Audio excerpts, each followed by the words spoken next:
परम पूज्य गुरुदेव और वंदनीय माता जी की चरणों में कोटि कोटि प्रणाम।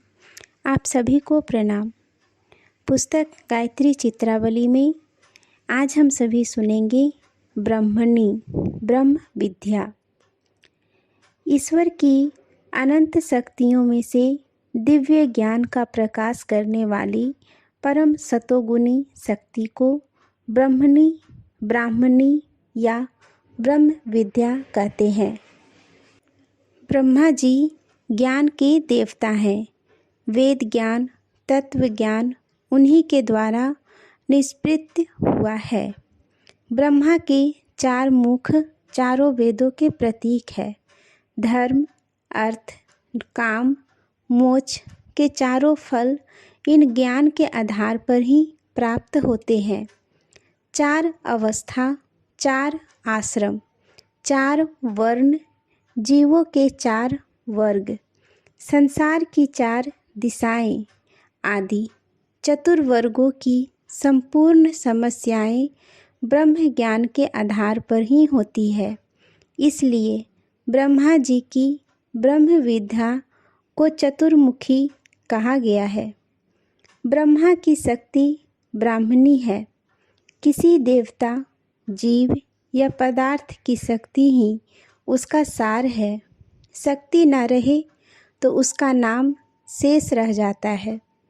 दूसरों को लाभ पहुंचाना तो दूर, वह अपने अस्तित्व की रक्षा भी नहीं कर सकता है।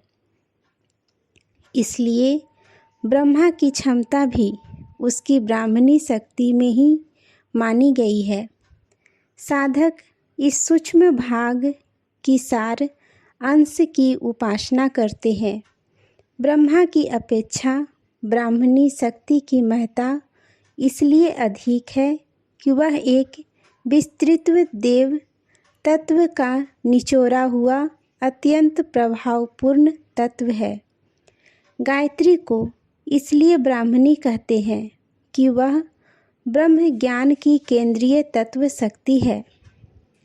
गायत्री के ब्राह्मणी स्वरूप की उपासना करने से साधक के अंतःकरण में ब्रह्म ज्ञान बोध ज्ञान तत्वबोध ऋतंभरा प्रज्ञा एवं सूक्ष्म दृष्टि का आविर्भाव होता है, जिससे माया का अज्ञानांधकार हट जाता है और जीव प्रकृति एवं ईश्वर का पारस्परिक संबंध भली प्रकार समझ में आ सकता है। जो ज्ञान असंख्यों ग्रंथ पढ़ने और हजारों विद्वानों के प्रवचन सुनने से प्राप्त नहीं होता है, वह ब्राह्मणी शक्ति की कृपा से साधक की अंतःभूमि में स्वयं में प्रकट हो जाता है।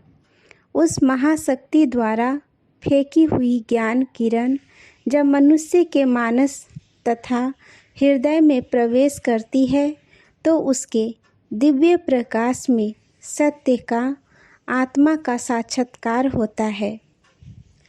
ब्रह्म ज्ञान हो जाने का फल है जीवन मुक्ति। आत्मा स्वयं आनंद स्वरूप है।